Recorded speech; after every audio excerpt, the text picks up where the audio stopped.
On va le voir d'ailleurs sur le troisième but. C'est encore lui qui travaille à faire en sorte de créer le décalage, alors que c'est lui l'avancante. Il vient créer le décalage pour remettre le ballon. 3 autres buts à voir. Hein. On va y aller.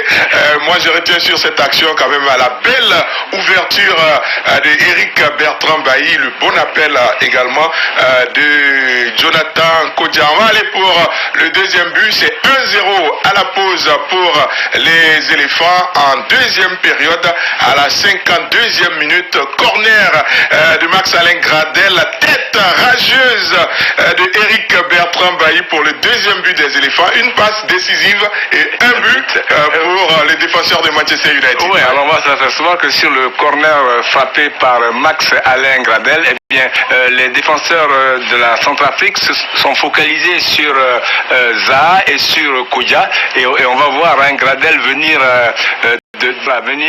des 18 mètres pour placer Eric Bailly qui va venir pratiquement hors des 18 mètres. Il rentre dans les 18 mètres et puis il place cette petite tête de la tempe, un coup de tête, la tempe croisée au fond des filets, sur la droite du gardien. C'est pas lui qu'on attendait. Ouais, moi je pense que là on voit toute l'expérience du football anglais que Eric commence à bien assimiler, parce que dans le football anglais tous les corners, les centres, c'est des occasions qu'il faut pas rater. Il faut surtout sentir bien là où le ballon va tomber, donc avoir un timing parfait.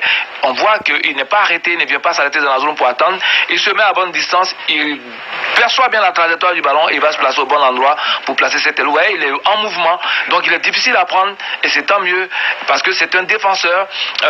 On ne sait pas lui forcément comprendre au départ, il surprend donc la défense adverse avec ce mouvement qui est très beau. On dit souvent que quand c'est difficile en club, il y a l'équipe nationale pour se ressourcer, et là Eric Bailly l'exprime à bon escient. Donc on l'a dit, une passe décisive et un but à la 56e minute.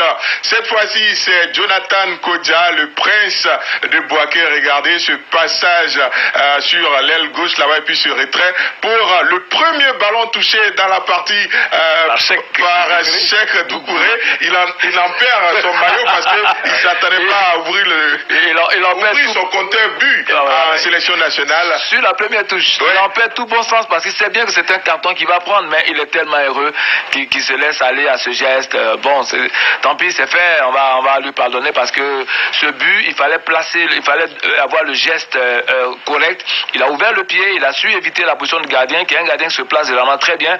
Ce qu'on retient dans ce but, et je l'avais dit à la mi-temps, cette équipe, elle a une défense de grande taille, une défense centrale renforcée et des joueurs de grande taille. Donc la seule façon de les avoir véritablement, c'est de passer sur les côtés. Et Jonathan l'a compris, qui a fait la différence. Et puis on appelle l'arme fatale, le retrait. Il fait un retrait à bon escient. Ouais, tout était bon. Tout était bon, ouais. Il prend le temps, il fixe l'adversaire, il élimine. Crochet extérieur, il poursuit son effort dans la surface de réparation et le centre est parfait puisque Cheikh Doucouré n'a qu'à mettre le pied en opposition pour marquer ce troisième but. Et cela fait maintenant pour Jonathan Kodja également.